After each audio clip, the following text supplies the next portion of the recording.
திருப்பரங்குன்றத்துல எங்க பிரச்சனை ஆரம்பிச்சான்? சிக்கந்தர் தர்காவுக்கு இறைச்சியை கொண்டு போய் சாப்பிடுறாங்கன்னு ஆரம்பிச்சான். அப்ப முருகனுக்கே இறைச்சியை படைக்கணும். அப்ப சிக்கந்தர் தர்காவுக்கு கொண்டு போகக்கூடிய இறைச்சினால முருகனுக்கு என்ன பிரச்சனை?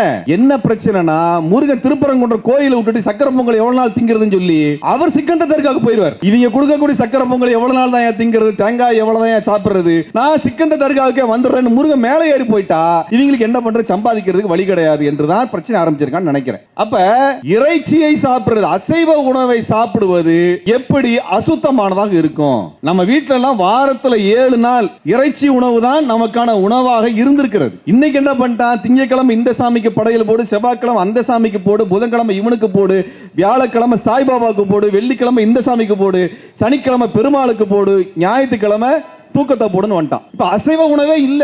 அசைவ உணவு இல்லைன்னா எப்படி வேலை பார்க்கிறது? எப்படி வைட்டமின் B12 கிடைக்கும்? எப்படி கிடைக்கும்? எப்படியா வைட்டமின் கிடைக்கும்? எப்படி அமினோ ஆசிட் கிடைக்கும்? எப்படி புரோட்டீன் கிடைக்கும்? ஒண்ணும் கிடைக்காது. குண்டானா நெய்யவா ஊத்த முடியும் வயிற்றுக்குள்ளார? அப்ப நம்மள உணவு முறை மாறிக்கொண்டிருக்குது. நீ கறி சாப்பிடு, தப்பு இல்ல, உடம்புக்கு நல்லது. இறைச்சியை எடுத்துக்கோ, அசைவ உணவை எடுத்துக்கோ. அசைவ உணவு அசுத்தம் சொல்லக்கூடியவனை விரட்டி அடி, அதுதான் ரொம்ப முக்கியமானது. விரட்டி அடிக்கணும். நம்மளுக்கு அசைவ உணவு ஹோட்டலுக்கு என்னங்க பேரு?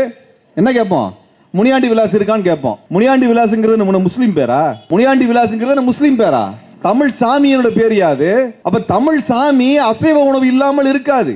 கடா வெட்டுறது, பிரியாணி தூள, ஊருக்கே பிரியாணி போடுறது, ஊருக்கே கரிசோறு போடுறதுதான் நம்ம வழக்கம். அதையெல்லாம் விட்டு சைவமா மாறி நம்மளுடைய மரபிலிருந்து வெளியே போகாதீங்க. பிஜேபி காரன் என்ன பண்றானா, எல்லாத்தையும் குஜராத்தி காரனா மாத்திட்டு இருக்கான். குஜராத்ல தான் அசைவ உணவு சாப்பிட மாட்டான். நம்மளுக்கு என்ன பிரச்சனை? நல்லா பல்லு இருக்குது, செமிக்கிறதுக்கு குடல் இருக்குது, உழைக்கிறதுக்கு கை இருக்குது, அதுக்காக நம்ம அசைவ உணவு சாப்பிடுறோம்.